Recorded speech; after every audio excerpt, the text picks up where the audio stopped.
Life throws curveballs, unexpected troubles, painful trials. James, in his letter, doesn't sugarcoat this reality. He confronts it head-on. Faith isn't the absence of storms, but the anchor in them. True faith shines brightest in the darkness. James knew hardship. His words carry the weight of experience. Our trials have a purpose. They're not meant to break us, but to refine us. In the furnace of affliction, our faith is purified and strengthened.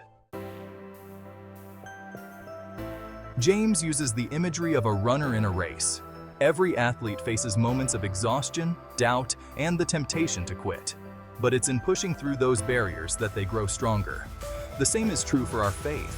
Trials test our endurance, revealing our true character. Think of a weightlifter. They don't build muscle by lifting light weights. They challenge themselves, pushing their limits. Each struggle, each rep, makes them stronger. Our faith operates the same way. Every trial we overcome, every obstacle we clear, strengthens our spiritual muscles. We emerge from the fire more resilient, more reliant on God. The world tells us to avoid hardship, to seek comfort at all costs. But James offers a different perspective. He sees trials as opportunities. Opportunities to grow, to mature, to deepen our relationship with God. The process may be painful, but the reward is worth it. Imagine the exhilaration of a runner crossing the finish line, the sense of accomplishment after a hard-fought battle. That's the joy James describes, the joy of overcoming. It's not a fleeting happiness, but a deep, abiding peace that comes from knowing we've faced our fears and emerged victorious. This joy isn't dependent on our circumstances.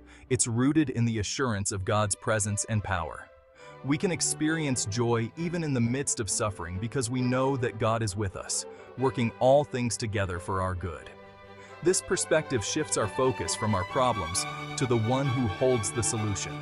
Remember, trials are temporary. They don't last forever. But the character we develop, the faith we build, the joy we discover, those are eternal rewards. So embrace the challenges, knowing that each victory, no matter how small, draws you closer to God and the fullness of joy found in Him.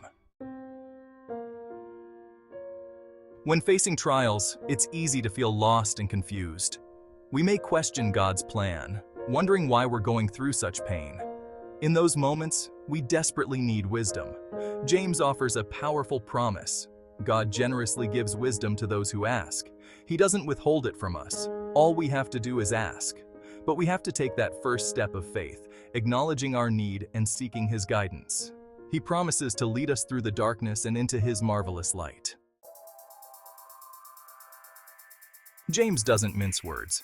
He challenges us to be doers of the word, not hearers only. It's not enough to simply listen to sermons, read our Bibles, and nod our heads in agreement. True faith is demonstrated through action. It's about living out God's truth in our daily lives, even when it's difficult. Think of it like a recipe. You can read a recipe 1,000 times, memorize every ingredient, but until you actually follow the instructions and bake the cake, you'll never experience its sweetness. The same is true with God's Word. We can't simply be passive observers. We must put His teachings into practice. This requires effort, discipline, and a willingness to step outside our comfort zones. It means choosing obedience even when it's hard, choosing forgiveness even when we've been wronged. It means loving our enemies, serving the least of these, and reflecting Christ's love in all we do. James's words are a call to action, an invitation to a deeper, more authentic faith. A faith that weathers storms, a faith that perseveres through trials, a faith that impacts the world around us. Let's not be content with simply hearing the word. Let's be doers of it. Let's face our challenges with courage, knowing that God is with us. Let's seek His wisdom in every situation, trusting His guidance. Let's live out our faith with boldness, demonstrating the transformative power of God's love. The world is waiting for the light of Christ to shine through us. Let's be that light, reflecting His hope, His grace, and His unwavering love.